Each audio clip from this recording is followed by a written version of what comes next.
Millions of gun magazines have been sold with the one question, 9mm versus 45.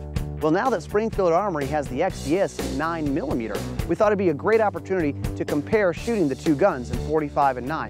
So what we're going to do is shoot it one-handed so you can see the recoil, put it on a timer, and see what happens. All right, let's start out with the 45. That's the original XDS. 5 shots, one hand on the timer. Here we go.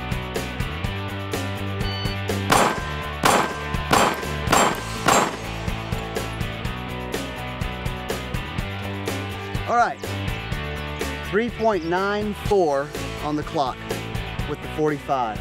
Now let's shoot the 9mm, see if I can go a little faster. I think I can go a little faster. All right, now we have the 9mm. We're gonna see 5 shots, one-handed, on the timer, see what we can do.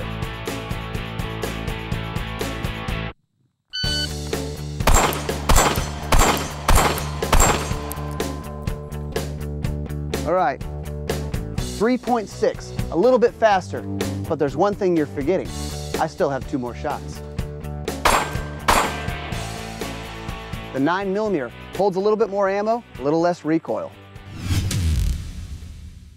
The question I get all the time is power factor.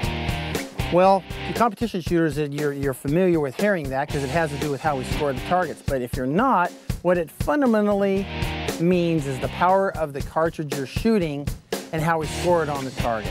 Let me show you what I'm talking about.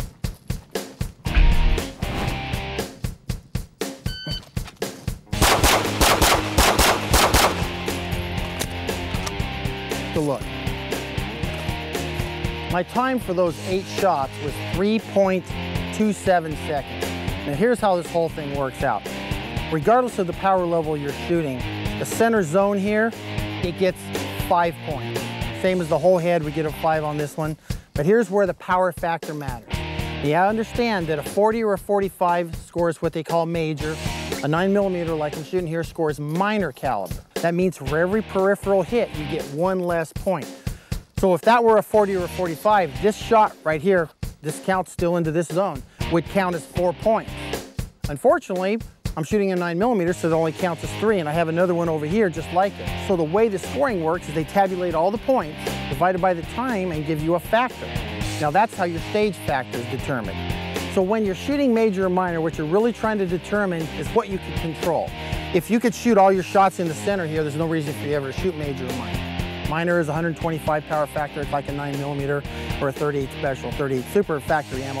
And that's basically a ground level that you have to meet that. They don't let you shoot unless you shoot at least that power level. But if you're gonna shoot a lot of shots into the peripheral zone here, you could gain a lot of points over the course of a match for hundreds of rounds by having those all count as major caliber.